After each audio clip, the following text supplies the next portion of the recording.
ગર્વ કરાય એટલે કીધું આ કાયાને એવી જાણજો,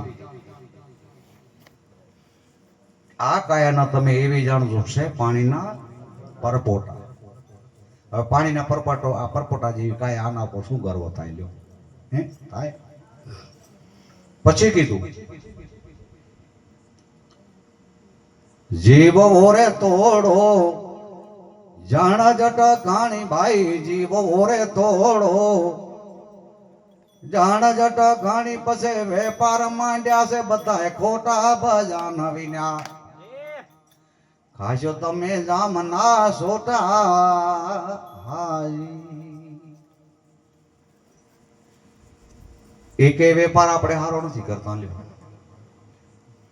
સગાથી સારું ન જીવી, ભાઈથી સારું ન જીવી, મા બાપથી સારું ન જીવી, કુટુંબથી સારા ન જીવી, ગામથી સારા ન જીવી, દારૂ પી, વિભિચાર કરી, જુગાર રમી, ગંદા કર્મ કરી, આ બધા વેપાર એ કે બધા ખોટા વેપાર માંડ્યા છે.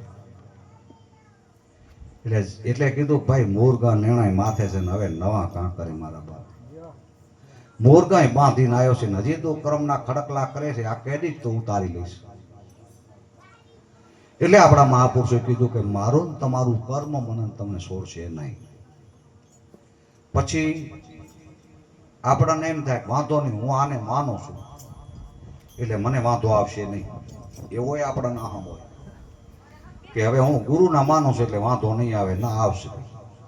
હું માતાજીને માનું છું મને વાંધો નહીં આવે, આવશે. આમાં તને કોઈ છોડાવવા આવશે નહીં, આમાં તને કોઈ છોડાવવા આવશે નહીં. રાત દી તારી કુળદેવના દીવો કરતો પણ આમાં આવશે નહીં.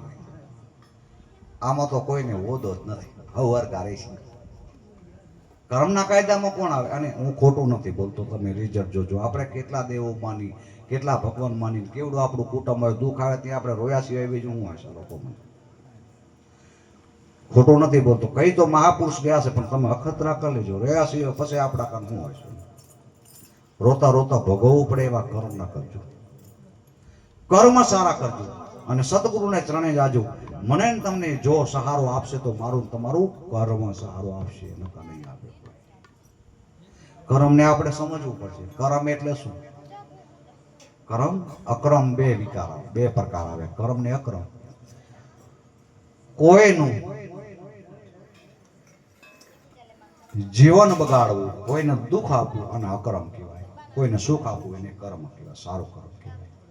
એટલે આપણા થકી કોઈ પ્રાણી, આપણા થકી કોઈ જીવ, જો નાત નથી કીધી, જાત નથી કીધું, વરાણ નથી કીધું, માત્ર જીવ કીધો છે.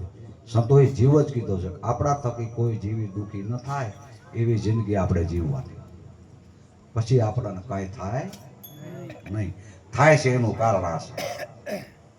જે આપણને થાય છે ને, આપણે આપણું કર્મ બગાડી નાખ્યું છે, આપણા કર્મને નીચે લઈ ગયા છીએ, એટલે એ કર્મ થકી આપણે બધું દુઃખ સુખ ભોગવી છીએ. આ દુઃખ આપણને હોય નહીં, આપણા સંતો કે, પણ જો સંતોની વાત સ્વીકારેલી, સંતો કે માની, સંતો કે માલી, તો આ દુઃખ ન હોય આપણને. હોય જ નહીં દુઃખ. દુઃખ હતું જ નહીં પણ આપણે વોર્યું છે હાથે કરી. મનોજ જેવો અવતાર શું દુઃખ હોય, પણ આપણે વોરી લીધું છે.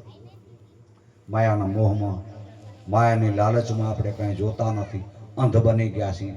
ભાઈનો ન વિચારી, કોઈનો ન પડાવવામાં આપણી હિંમત હોય એટલે કોઈનો વિચારતા નથી કે ભાઈ હકનું છે, અણહકનું છે, મારું છે, એનું છે, આપણે કાંઈ વિચારતા નથી. બસ મારું એ મારા બાપનું, આપણામાં તાકાત લડેલી છે, પછી આપણને કર્મ છોડતો નથી. એટલે આપણા મહાપુરુષો કહે છે કે માનવ જેવો અવતાર મળ્યો છે ને તો કર્મ સુધારી લેજો. જેસલે સુધારી લીધા. જેસલ પરાક્રમી હતા, જેસલ બારવટીઓ હતા.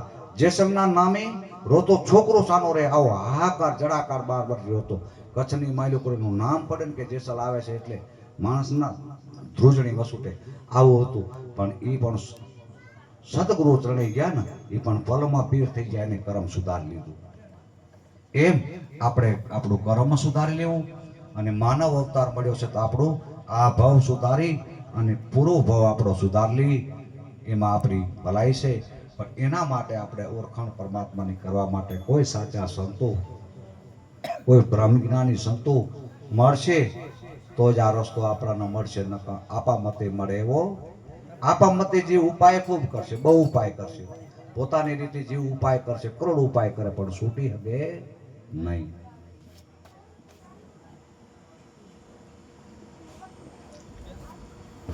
એવો કોઈ દાખલો નથી અત્યાર સુધી કે કોઈ સાચા સંતોને ચરણે નાગ્યો ને પરમાત્માના ઝાંખી થઈ, એવો કોઈ દાખલો નથી.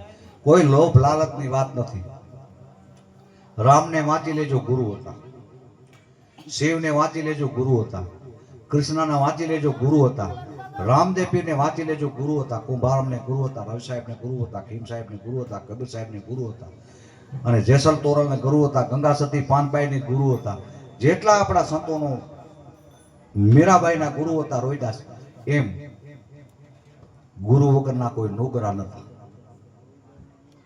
અને એમાં રામદેવ પીર નિજિયાપંથી, રામદેવ પીર નિજિયાપંથી. આમ તો આપણા બધા સંતો નિજિયાપંથી હતા, નિજને પેચન કરે ને નિજિયાપંથી કહેવાય. એમ હરજી એના ગુણગન ગાતા હતા. રામદેવ પીરના હરજી પાટી ગુણગન ગાતા હતા, ભેગા રહેતા હતા, ગુણગન ગાતા હતા. 361 વાળી બનાવી હતી હરજી પાટી.